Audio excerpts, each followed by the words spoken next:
Chika Minute, Belle nilinaw, di big deal na crush ni Showbiz si Donnie.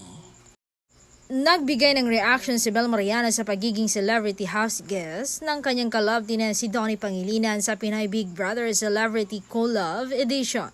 Nagulat daw siya nang mapanood si Donnie na nasa loob ng bahay ni Kuya. I really watch PBB kasi talaga and I'm so surprised that he entered and he didn't tell me, as in why he didn't tell me.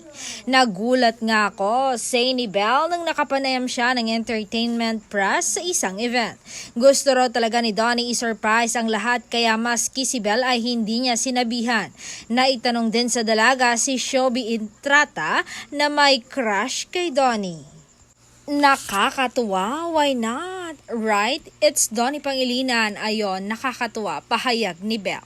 Hindi nga big deal kay Belle ang pagkakaroon ni Showbiz ng crush kay Donnie. Sa katunayan ay natatawa siya kapag napapanood sa TikTok ang mga clip ni Showbiz na nagpa-fangirling kay Donnie. Natawa naman si Belle nang matanong kung papasok din siya sa bahay ni Kuya. Sa ngayon kasi ay magiging busy na siya sa shooting ng kanyang movie na may star-studded cast.